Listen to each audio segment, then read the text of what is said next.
इलाहाबाद की मधु की शादी होती है रामगढ़ के आनंद से। नेचर से कामचोर मधु के सामने जब पूरे ससुराल की जिम्मेदारी पड़ती है तो कैसे वो उससे बचने के लिए करती है एक नाटक। चलिए देखते हैं।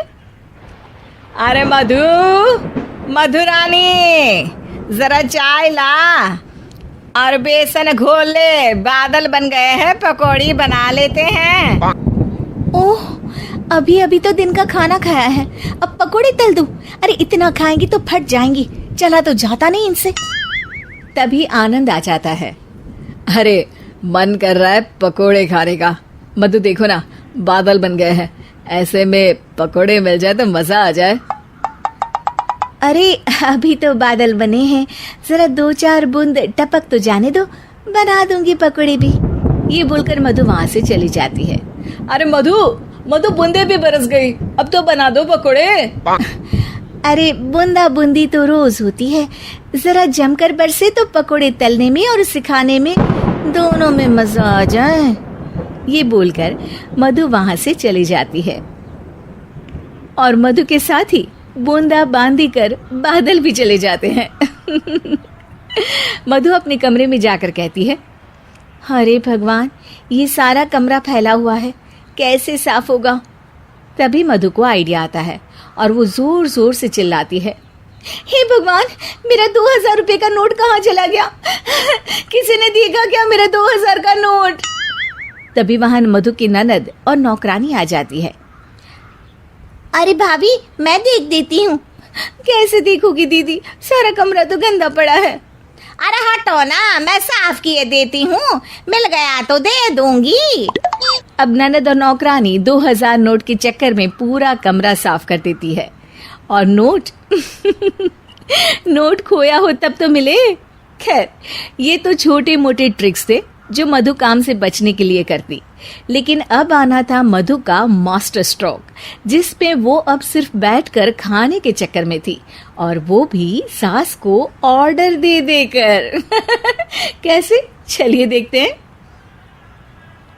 एक फ्रेम में एक फोटो है जिसमें सास की सास यानी कि मधु की दादी सास, मोटी बिंदी, काला मोटा चश्मा, कॉटन की साड़ी और चेहरे पर रौब।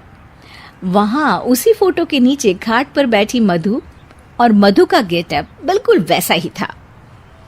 मधु दादी सास की भूमिका में कहती है, अरे चंदावती, चंदा रानी, जरा चाय दे मलाई मारकर। मधु की सास यानी कि चंदावती कहती है, अरे इस नाम से तो सिर्फ मुझे मेरी सास बुलाया करती थी, ये कौन है देखूं तो जरा। अब सास मधु को अपने सामने अपनी सास की भूमिका में देखकर जोर जोर से हंसती है। मधुरानी, कोई तमाशा चल रहा है या ड्रामा? जाकर चाय लेकर आ। मधु जो कि ये दिखा रही थी कि वो सास की सास है या फिर उसकी आत्मा उसमें आ गई है, वो क्या करती है? चाय और मैं, वो भी तेरे लिए चंदावती। यही सिखाया है तेरी माँ ने। यार, एक तो डायलॉग बदल बहू, तू सास बनकर जो माँ पर सीधे चली आती हो, ये ओल्ड फैशन हो गया है, जरा अपडेट हो जा। और वैसे तू कुछ भी बन, उसके पहले चाय लेकर आ। अभी सास कुछ बोलती कि वहां मधुर के ससुर आ जाते हैं। वो मधु को देखते ही पागल सा हो जाते हैं। माँ, मेरी माँ तू वापस आ गई। अरे धत तेरी की, अभी एक का नाटक खत्म नहीं हुआ कि दूसरा आ गया। अरे हद है, तेरी जबान तो चलती ही जा रही है, सामने मेरी माँ बैठी है। अरे इनका चेहरा देखने को तरस गया था मैं। मेरी माँ वापस आ गई, ये देख मेरी माँ आ गई। ये नहीं कि देसी घी के लड्डू बनाए बस जबान चला रही हो। अरे जाने दे धनकलाल, इसे तो शुरू से ही बोलने की तमीज नहीं है। मेरी तो आदत हो गई है दब दब कर रहने की। नहीं माँ, ऐसे कैसे, ये सब करेगी। अच्छा, मैं दुकान जा रहा हूँ, शाम को तेरी पसंदीदा गर्मा गर्म जलेबी और समोसे लेकर आऊंगा माँ। ससुर वहां से चले जाते हैं। अब बेचारी सास अपनी ही बहू के नाटक में फंसकर सारा दिन सारी रात काम करती। लेकिन कब तक? एक दिन की बात है। बेटा आनंद, मेरे तो हाथ पैर सब दर्द हो रहे हैं, मुझसे नहीं होता इस उम्र में इतना काम।